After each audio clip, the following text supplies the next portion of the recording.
Someone we didn't know tried to pick Dylan up from school today, said his elementary teacher. The guy said he was Dylan's older brother. Dylan doesn't have a brother, I said, alarmed.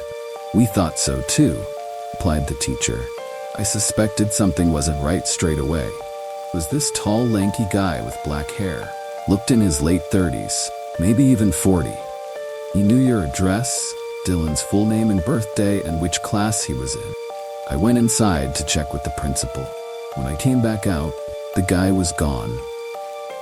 I was silent for a second as I stood facing the teacher outside the school gate. The gate separated the main road and a large playground and basketball court leading into the school. All the other kids and parents had left, and we were the only ones standing outside. Where's Dylan now? I asked. He's waiting for you in the principal's office, she said, gesturing for me to follow as she turned around. I walked across the playground behind her shakily, then through the corridors to the office. My 8-year-old son Dylan sat on the couch in the principal's office, still as a stone. Principal sat behind her desk, and there was a cop standing next to her. Hey buddy, I said. You okay? Dylan looked at me blankly. My Dylan was always a quiet boy. It was just the two of us at home at the time. I was a single dad. My late wife Angie, Dylan's mother, died a year prior. She'd been hit by a car while cycling around a sharp bend, and they never identified the driver. I won't go into any more detail here, as frankly, I'd rather not relive that period. But safe to say it destroyed me. I tried to pick up the pieces and stay strong for Dylan. Was I doing a good job? Only God knows. I received no feedback. Since then, Dylan became even more withdrawn, pretty much remaining silent until spoken to. He was seen by a child psychologist and various other members of the welfare team at school, but after assessment, they were sure he didn't have autism or the like. He'd speak up when he was pressed. He was just shy and preferred to keep to himself. The cop confirmed I was Dylan's dad, then asked me a few questions. He finally told us they'd try and find the guy and to report if we ever saw him again. Principal and teacher said a few things. It was a blur. All I remember is sweating profusely with my knees shaking, trying to comprehend the fact that someone had tried to kidnap my son. Dylan, you didn't know that man, did you? Asked the principal. Dylan shook his head. I was on edge after that day. Dylan was my whole world, all the family I had left, and I couldn't stand the possibility that he could be in danger. Made me sick. Who was this bastard? Why my son? Did he know us, or was it some random creep? I always walked Dylan to and from school thereafter, and was never late to pick him up again. Meanwhile, Dylan himself didn't seem rattled in the slightest. He never mentioned the incident unless specifically asked. At the time, I thought he was just timid and didn't want to cause trouble. A couple of weeks later after the incident, the same homeroom teacher called me during her lunch break. She said one of the kids in her class saw Dylan talking to a man through the school fence. When she rushed out, the man was gone. When Dylan was asked about it, he said he hadn't been talking to anyone. The girl who apparently spotted him was questioned further, and she was adamant she saw Dylan talking to a tall, lanky man with messy black hair. Cops were called again, did a quick search of the perimeter of the school, but they found no one suspicious. That afternoon, I sat Dylan down at the kitchen table. I won't get angry, I just need you to tell me the truth, I said, trying to steady my nerves. Did you or didn't you talk to a stranger today at school? Yes or no? He shrugged. Getting an answer out of him was harder than drawing blood from a stone. How many times have we told you not to talk to strangers? It's for your own safety. You do understand that, don't you, son? He nodded, looking slightly afraid. I realized I had raised my voice and felt guilty immediately. Exasperated and running on 2 hours of sleep, I left him at the dining table and went straight to bed. That night, I woke at 2 a.m. and went for a bathroom trip. I decided to check on Dylan while I was at it. He wasn't in his room. I called out his name and looked around in the living room and kitchen, getting more frantic as the seconds ticked by. I checked wardrobes, corners, even in cupboards, which made no sense to look in, as he'd never fit in them, but I was desperate, thinking he'd been kidnapped. I went out into the street, yelling his name as I ran up and down it like a maniac to no avail. As I came back into the house, ready to call the police, I looked in Dylan's room for one last check. He was sitting up on his bed, wide awake and staring back at me. "Where were you?" I asked, relieved, still alarmed. "I was here," he replied. "No, you weren't. I was looking everywhere for you, and you weren't in here." I was. Had I imagined all of that? I shook my head, feeling a migraine coming on. "Just stay in your room, okay? Don't scare me." I thought my eyes had deceived me somehow, and the paranoia was getting to me. Perhaps I should have paid attention to the fact that the window was wide open. About a year after those incidents, I heard a knock at my apartment door. I was inside doing some paperwork while Dylan was in his room playing Minecraft. I was on alert immediately. No one ever knocked on the door. We lived in a block of apartments, and friends or acquaintances would always wait outside the main door, ring the doorbell, and I would greet them downstairs. This meant it was likely an upstairs or downstairs neighbor who needed something. I had a few of their numbers from when we moved in, a contact should the need ever arise, but we weren't close at all. I wondered what could be the problem. I walked up to the door and looked outside the peephole. There was no one there. Odd, I thought. Perhaps I had heard something. Those random occurrences were commonplace now, and second-guessing myself was just in my nature at that point. As I walked back to my desk in the living room, I heard another knock. Something was up. I walked up to the door again. No one seen through the peephole. Was someone pranking us? I stood just behind the door and texted my upstairs neighbor, asking him if he'd knocked on the door. A few moments later, I heard footsteps upstairs that went in the direction of the door, then hurriedly back into the apartment. I then received a text back, about a minute later. "Do not open the door. There's a guy with a huge knife crouching, hiding right next to your door." My phone buzzed again. Another text from my upstairs neighbor. "Ballin' cops are in. Stay inside." I froze as all the hairs on the back of my neck stood up. I was paralyzed for a few seconds. When I came to my senses, I tiptoed to Dylan's room. "Stay inside. Keep quiet," I whispered, my eyes bulging, beads of sweat dripping down my forehead.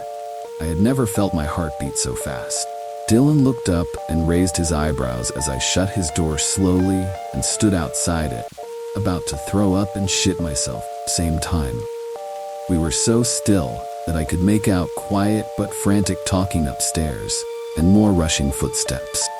I read my upstairs neighbor's texts again to make sure my eyes hadn't deceived me. I tiptoed to the kitchen and grabbed one of my own kitchen knives, then returned to the same spot outside Dylan's room, anticipating a crazed psycho busting down the door at any second. I chanted manic prayers for safety on repeat in my head. Not a sound came from inside his room. After what seemed like years, I heard sirens in the distance and my heart rate started to slow a little. My grip on the knife handle loosened. Eventually I heard some shouting, more footsteps and banging that gradually faded in volume. "This is the police," shouted a voice. I looked through the peephole to confirm that it was a cop, then opened the door, knife still in hand. They were very reassuring and informed us that a tall, lanky man with black hair had just been apprehended and taken into police custody. He had knocked on my door and was waiting for someone inside to open it. He was indeed waiting with a freshly sharpened knife. What was he going to do with it? To the first person who opened that door, which was going to be me. Well, if it isn't obvious, then your guess is as good as mine. This guy's name was Gregory. He seemed to bounce around from place to place with no permanent address, even traveling between states and doing petty crimes like theft, harassment, and occasionally stalking minors. When they did a more thorough search, it turns out he had been involved in at least one gruesome murder in a different state, and ended up being given a life sentence for it, along with his accomplices. I wouldn't have wished that terror upon anyone, but these unfortunate things happen. The side effects of the psychological damage I experienced that day have never left me. However, I know people who have been through similar horrors, but never lived to tell the tale. So I looked on the bright side and counted myself lucky. Where there are sick freaks, there will be victims. The sicko was in jail, and I thought that was the end of it. But there was a different side to the story that I only uncovered 10 years after the incident. Dylan was due to leave for college, living away from home for the first time. He had grown into a tall kid, with a surprising number of friends, still obedient, but relentlessly quiet. While packing his things and clearing out his room, I found a rugged-looking old notebook at the back of his bottom drawer. Dylan's diary, said the cover. Flicked through it with no intention to pry initially, and saw that he had written and drawn in it extensively, with impressively neat handwriting. He had always been a boy of few words, so I was intrigued. I began reading from the first page. Page 1, Cody's house, 11 a.m. He asked to give me back my coat. There were a few stick figure drawings. Page 2, I need a book for English class next week. Ask if Amy has one. I turned the pages, and the first few were filled with the same mundane elementary school day-to-day affairs, mixed in with a few doodles. Then I got to page 21. Page 21. Why does my dad talk so much? He won't even let me get an Xbox, and he won't let me sleep over at Cody's house. Talking back is no use. Hate him. I felt a sting, and my heart sank. I remembered that day vividly, and a pang of guilt ran through me. I turned the page. Page 22. Saw Greg today. He says he can help me get rid of Dad. I said he was lying, but he says he's done it before. It was in the news. As my mind connected the dots, I flicked through the previous pages. This was the first mention of Greg I could find. I started to sweat, but continued reading. Page 23. Me and Greg are coming up with a plan. Need Dad gone, but I almost got caught talking to him today. Mrs. Watford, that stupid old mole rat, kept asking me. She took me to the principal's office again. I think Katie saw Greg and snitched. Need to be careful. Few blank pages with a few in between filled with scribbles and admin-type notes to self. Then the narrative continued. Page 41. The word plan was underlined, with 2 drawings underneath. The first was of a stick figure, kneeling by a door holding what looked like a dagger. This stick figure was smiling. There was another stick figure behind the door, with its hand on the door handle, about to open the door.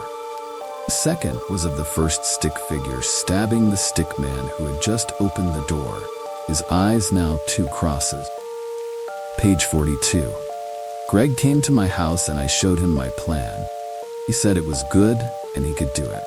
We almost got caught by Dad, but I got back in bed just in time.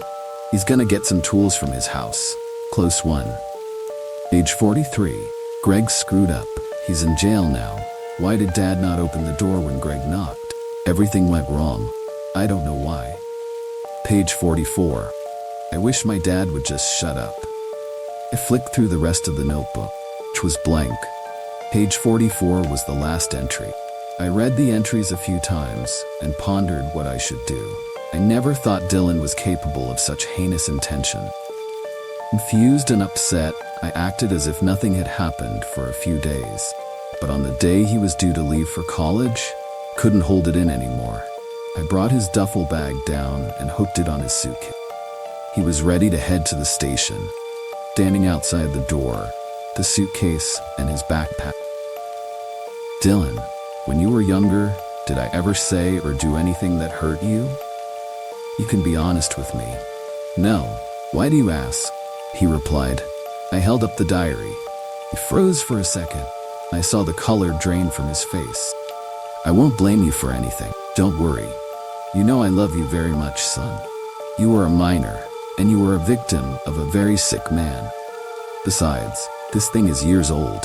I just want to know what I did wrong at the time to lead to this, and we can put it behind us." His shocked expression faded, leaving his ever-present blank stare. "You didn't do anything wrong, neither did Mom." I opened my mouth to ask him what he meant by that, but stopped. Corners of his mouth stretched into a wide smile. Our eyes met, and we stood in silence for a few seconds.